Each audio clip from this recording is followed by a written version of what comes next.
I first became involved with the Trust in 1989 when invited to become a member of the Women's Auxiliary. In 1995 I was the last president of the Auxiliary until it was disbanded in 1998. In the early years we were constantly fundraising for both the special projects and funds towards the running costs of the home. We organised and ran many events each year to raise funds such as garden tours, bridge tournaments, an open weekend at historic Maclean's Mansion, and even a lunch aboard the Fair Star whilst berthed in Littleton Harbour. A very popular activity was the race day held annually at Riccarton Racecourse in December, where we sold our handmade Christmas crackers, and they were always in very high demand. During my time on the Auxiliary, we raised the funds for projects such as, in 1991, a residence lounge was extended and refurbished with funds raised by the Auxiliary, and paintings were donated by Canterbury artists. In October 1992, the Dean of the Christchurch Medical School opened the new 6-bedroom wing, and this was added to accommodate the growing demand for residential beds. In 1995, capital was raised towards the extension of the kitchen and the dining room. Sadly, due to the lack of new recruits, we came to the decision to disband the Auxiliary in 1998. By then, people were busier with work and families and had far less free time to engage in fundraising activities. The Women's Auxiliary, however, after 24 years of tireless fundraising for the Home and Trust, an organisation which is now firmly woven in the fabric of the Trust, but without the efforts of many women, several of whom are here tonight, had devoted hours selflessly to the fundraising effort. And the Laura Fergusson Trust would not be in the position it is today, and I take the opportunity to acknowledge and thank all those women.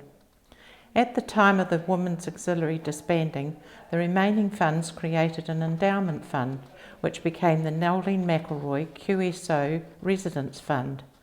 This fund exists for the benefit of all residents who may apply for the grants each year to pursue sporting, cultural, music or art activities. It would be remiss of me to fail to mention Mrs. Nolene McElroy, who was involved with the Trust and Auxiliary from its inception in 1974, right through to her passing in 2012. I am sure it is not only myself who had the greatest admiration for her passion and commitment to the Laura Fergusson Trust, and I acknowledge and pay tribute to her efforts this evening. After the Auxiliary was disbanded, I was invited to join the Trust Board and was a member through until 2013. There were many changes in this time with the advent of care contracts with the Ministry of Health and ACC, and our organisation evolved and grew by adding multiple services to complement the residential home and rehabilitation wing. It is true that the home has changed in how it is run. Practices 30 years ago were much more regimented and strict, whereas the residents now truly have a home and can, within reason, come and go as they please and are heavily involved in activities within the community. I have proudly been patron of this wonderful organisation since 2013, and I sincerely hope that Catherine and her team are able to modify the home and to move the organisation forward and remain an essential service to Cantabrians and even the wider South Island for the next 40 years at least. Thank you and have a wonderful evening. Hello, my name is Christine. I'm the mother of Claire, and this is our story of how she came to live at Laura Fergusson Trust Home 16 years ago. We became involved in 2003 when Claire was 21. She was born disabled and we were living overseas at the time, and Claire had been residing with us for her 21 years. Due to personal circumstances, a marriage breakdown, I had to come home with my children, and it was quite hard at the time, and I had to kickstart my nursing career, buy a house, do all sorts of things, and I needed somewhere for Claire to go.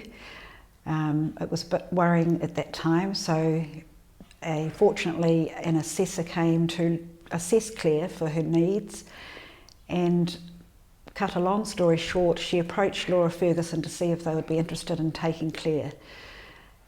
At that time we were living in Ashburton. We came up to meet Sonia, the manager, and within a few days of meeting Sonia, we got a letter from her to say that Claire was very welcome to join the Laura Fergusson family. We were absolutely thrilled, knowing that Claire was coming to a very nice place along with people similar age to she was. The care has been very, very good in the 16 years that Claire has been here. Haven't had too many complaints. The carers are amazing. There's still some carers here who have been here since Claire came. She herself really loves living here, enjoys it. She considers it her home. In fact, she considers it her lifetime home.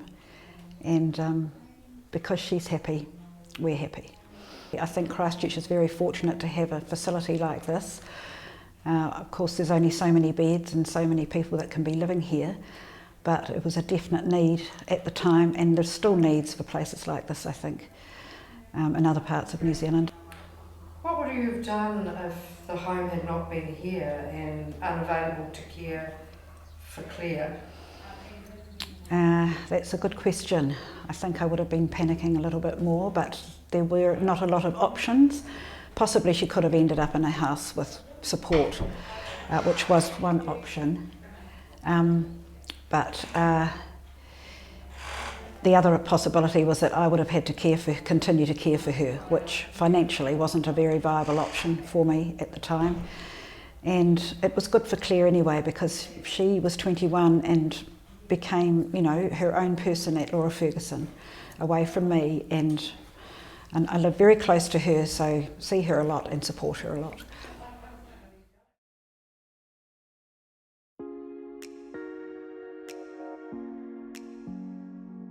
I became involved with Laura Fergusson on the 21st of February 1979. It was when I first came here to Laura Fergusson, which it's the best thing I've ever done. My social worker at the time for crippled children, not crippled children now, at CCS at the time, a lady, she put my name down here as a possible resident for here. So it was very lucky that I did. I wasn't sure where I'd end up. My experience is only very good because I've loved it, living here. They do a very good job. They're a lovely team. We're lucky to have such a big team. I think they were just starting to build, or I had, finally built Laura Fergusson. I'm not sure what else would have been available for myself. Might have gone out into the community group, but I'm glad Laura Fergusson opened when it did, because I've loved it here. I'm not sure what else was available. There are lots of places around, but it would have just taken a little bit of time to find somewhere. My family are just amazing. They've helped me all along. No, it's good to have. I think they're grateful for having this facility open when it did for me. I'm glad that this came when it did, because I've loved it here. Because there's a lovely group of people. We get on so well. Everybody's just their own individual person. Hi, my name is Cecily, and our son Fergus is here at Laura Fergusson, and he's part of our family. He has two sisters, Bridie and Molly Rose, and his father Martin. Fergus is the middle child. So how did Fergus come to be at Laura Fergusson? He was travelling overseas. He was doing his 2 years OE, and he was in the last part of his 2 years and had decided to go to Eastern Europe, and most notably Romania, where Transylvania, the haunted forest, and a disused communist era railway yard, and this would have appealed to Fergus because he's a little alternate. Anyway, he had climbed on top of a railway carriage and had raised his hand and touched an overhead wire which was alive, and this resulted in him being electrocuted, having 80% burns to his body, as well as falling off the top of the train carriage. He also suffered 2 cardiac arrests. He was airlifted to hospital in Bucharest, and his girlfriend contacted us to tell us that he had suffered a serious accident. So this resulted in us going to Bucharest. So Bridie and Andrea and Molly set up a Give a Little page to raise funds to bring Fergus back to New Zealand. And that was picked up by lots of news sites overseas and in New Zealand. And then the Give a Little page raised $64,000 to bring Fergus back to New Zealand. So the costs of flying him back over here, like medical fees, the air ambulance, and yeah, so that brought him back to New Zealand. And then he came back in November 2015. And he was put straight into ICU at Christchurch Hospital, and then moved from ICU into the neurology ward at the hospital, where he was for 4 or 5 months. And that is when we had to make the decision about where he was going to go next, and like potential places he could go to, which was St John of God and Laura Fergusson. Is that right? Yeah. And very luckily, we because we social workers at the hospital, and Sarah Barham, the nurse manager here, clinical nurse manager here at Laura Fergusson, took a shine to Fergus, which is understandable, and they said that they would like to bring Fergus here. Fergus was incredibly high needs, and he was certainly a challenge for the staff here at Laura Fergusson. When I just must go back, when he arrived back in New Zealand, it was a very, very grim picture. Everybody was quite negative, and he was placed under palliative care. So it was all quite grim. Anyway, so he's come here to Laura Fergusson, and he requires 24-hour care, but the extraordinary thing about Fergus is obviously he's chosen to survive, and the staff here are just fantastic with him, and he has made huge progress, we think, in Fergus's world since he's been here, because of the amazing care that he gets from Laura Fergusson staff. They're completely committed. They believe. They are supportive to us. They're supportive to Fergus. Can I say something? Yes, sorry. Sorry. In my experience, the way that the staff have handled not only Fergus but also our family, because we're quite like a full-on family, and we spend a lot of time with Fergus, and they've been amazing, like very accommodating, and always there to help, always wanting to make sure that we're comfortable and we feel like happy, not just Fergus but us as well.